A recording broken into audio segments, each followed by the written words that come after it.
तो फिलहाल फ्रेंड्स जो ऑर्डर है आ चुका है आपके सामने, और इस आदेश में कुल मिला के 110 पेज का आदेश है।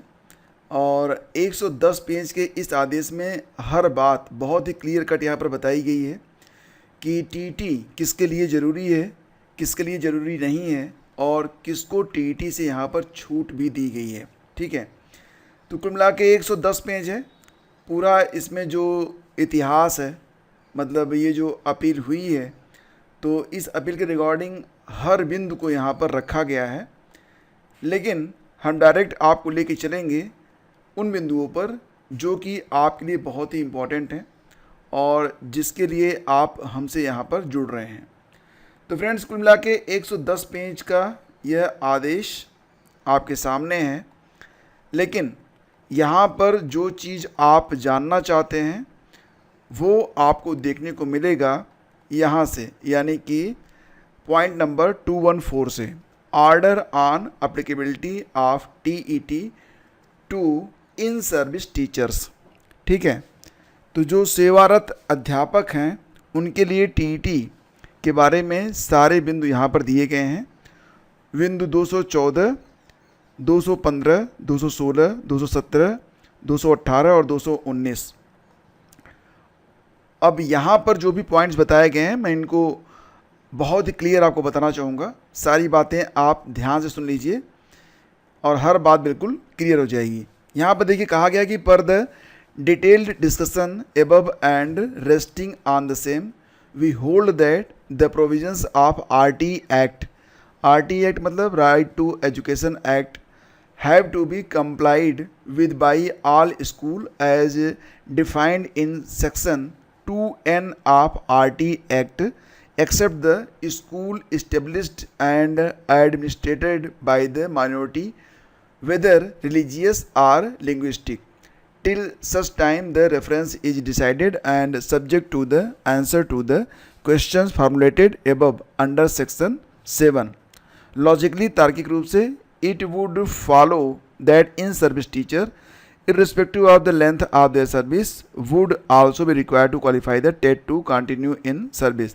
तो यहाँ पर ये बात बताई जा रही है कि फ़िलहाल जो आरटी एक्ट का यहाँ पर सेक्शन 2N है, सेक्शन 2N में जितने भी बिंदु हैं वो सारे बिंदु परिभाषित सभी बिंदु सभी विद्यालयों पर लागू होंगे, सिवाय उन विद्यालयों के। यहाँ पर देखिए माइनॉरिटी के बारे में बात की गई है, माइनॉरिटी के बारे में बात की गई है। कहा जा रहा है कि सिवाय उन विद्यालयों के जो अल्पसंख्यक यानी कि माइनॉरिटी द्वारा स्थापित और प्रशासित हैं, चाहे वो धार्मिक या भाषाई हों, जब तक कि संदर्भ पर निर्णय नहीं हो जाता। तो ये जो मामला है कि जो माइनॉरिटी स्कूल हैं अब उनको बड़ी बेंच में इसका निर्णय लिया जाएगा। तो 7 जजों की बड़ी बेंच को ये मामला ट्रांसफ़र कर दिया गया है, तो माइनॉरिटी के लिए। ठीक है, अब यहाँ पर मुख्य बिंदु आपके सामने है। देखिए कहा जा रहा है कि हाउएवर हालांकि हम ज़मीनी हकीकतों के साथ साथ व्यवहारिक चुनौतियों से भी वाकिफ़ हैं।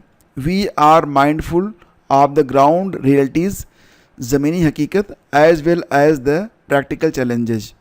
हम ज़मीनी हकीकतों के साथ साथ व्यवहारिक चुनौतियों से भी वाकिफ़ हैं। मतलब यहाँ पर जो थियरी और प्रैक्टिकल होता है कि हमारे सिद्धांत कुछ होते हैं लेकिन इन प्रैक्टिकल उन्हें एज इट इज़ फॉलो कर पाना काफ़ी मुश्किल होता है। तो कहा जा रहा है कि there are in service teacher who were recruited much prior to the advent of RT act.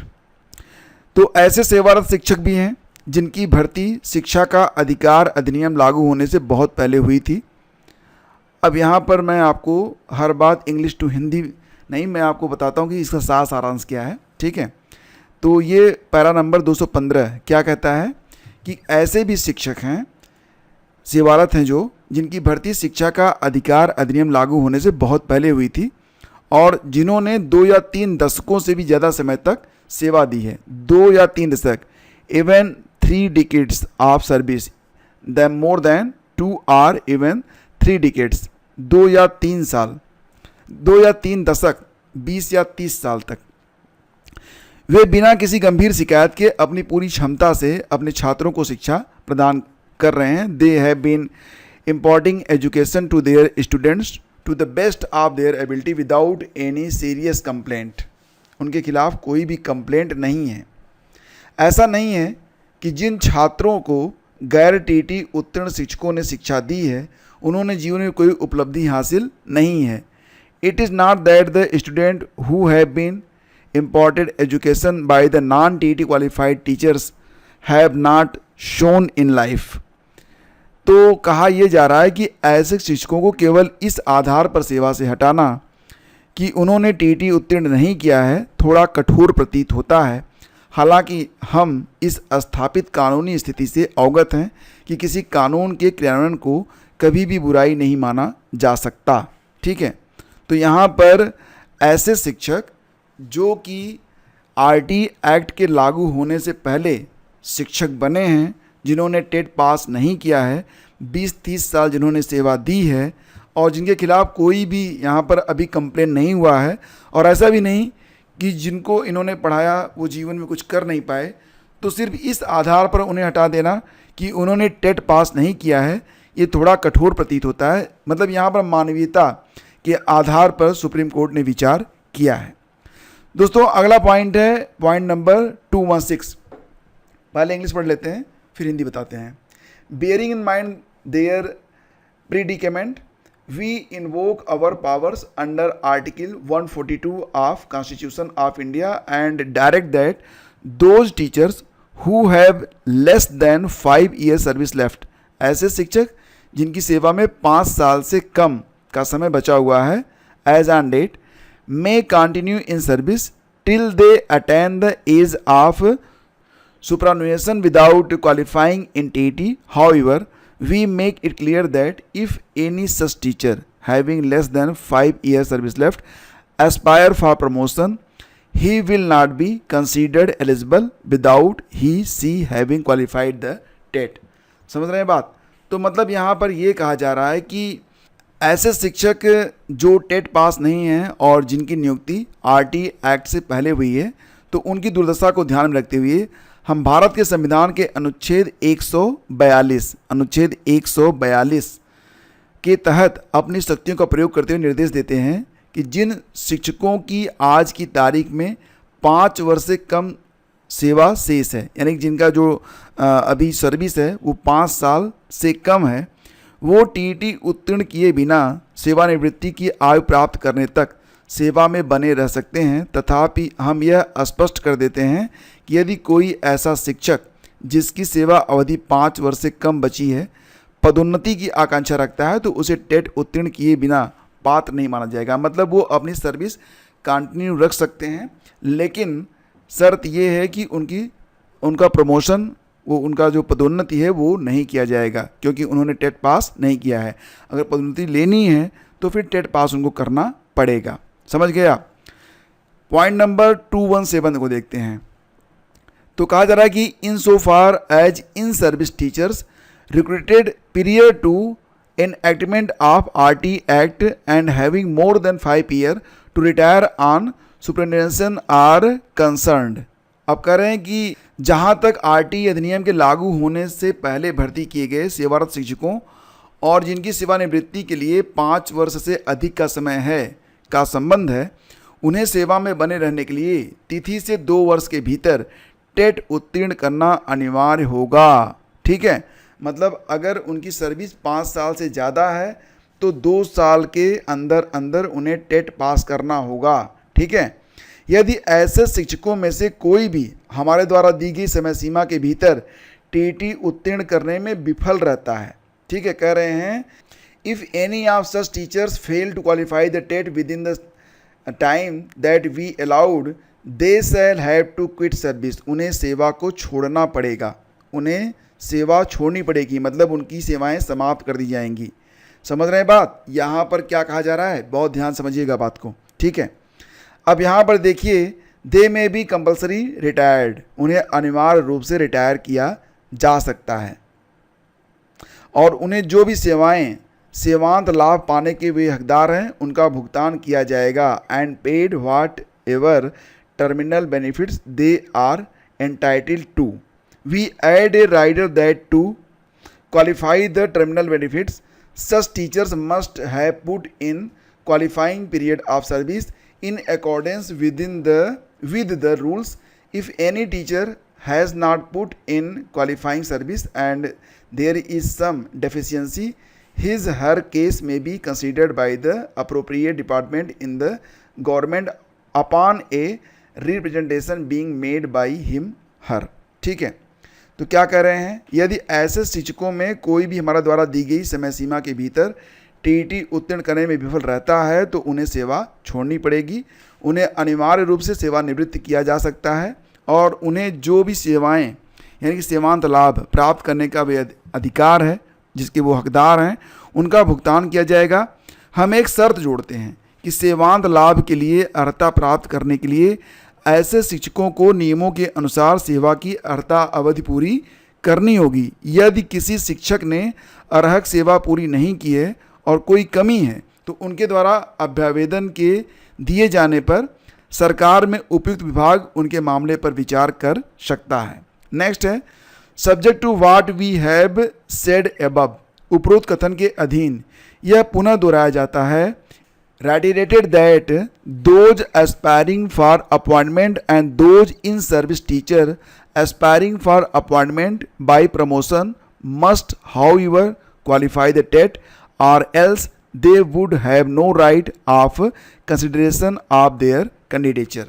तो क्या कर रहे हैं, क्लियर सुनिएगा इसको। कह रहे हैं कि उपरोक्त कथन के अधीन यह पुनः दोहराया जाता है कि नियुक्ति के इच्छुक और पदोन्नति द्वारा नियुक्ति के इच्छुक सेवारत शिक्षकों को हालांकि टीईटी उत्तीर्ण करना आवश्यक है, अन्यथा उन्हें अपनी उम्मीदवारी पर विचार करने का कोई अधिकार नहीं होगा। With the aforesaid modification of the impugned judgment orders all the appeals related to in service teacher of non minority schools stand disposed of on the above terms. तो कह रहे हैं कि ये जो विद इन द अफोर्ड जो उपयुक्त यहाँ पर बात की जा रही है उसके बारे में कह रहे हैं कि गैर अल्पसंख्यक विद्यालयों के सेवारत शिक्षकों के संबंधी सभी अपीलें जो हैं उपरोक्त शर्तों पर निस्तारित की जाती हैं। अब यहाँ पर देखो जो कहा जा रहा है अल्पसंख्यक वाला जो मामला है, तो जो भी माइनॉरिटी स्कूल्स हैं उसके बारे में टेट पर निर्णय कौन लेगा, तो अभी वो बड़ी बेंच में इस पर निर्णय लिया जाएगा। और एक बात तो आप जानते ही हैं कि इन शॉर्ट अगर हम यहाँ पर समझें तो अब यहाँ पर देखो दो बातें हैं। पहला तो ये है कि आरटी एक्ट के बाद, आरटी एक्ट जब से लागू हुआ है तो अब किसी भी कंडीशन में यहाँ पर क्या होगा, कोई भी कंडीशन ऐसी नहीं बनती है कि यहाँ पर मतलब दोस्तों यहाँ पर ये है ना कि आरटी एक्ट जब से लागू हुआ है, आरटी एक्ट लागू होने के बाद विदाउट टीईटी आप शिक्षक बन ही नहीं सकते हैं। ठीक है, मतलब टेट कंपलसरी है। दूसरी बात अब ये कही जा रही है कि अगर आपको प्रमोशन लेना है, प्रमोशन के लिए भी टेट को कंपलसरी किया गया है। और ऐसे लोग जो लोग मतलब राइट टू एजुकेशन लागू होने से पहले जब टेट नहीं होता था शिक्षक बन चुके हैं, उनके लिए जो दो कंडीशंस बताई गई हैं, एक वो हैं जिनकी सेवा 5 साल से कम बची हुई है और एक वो हैं जिनकी सेवा 5 साल से ज़्यादा बची हुई है। इनके लिए जो दो शर्तें यहाँ पर बताई गई हैं मैंने आपको क्लियर कर दिया है।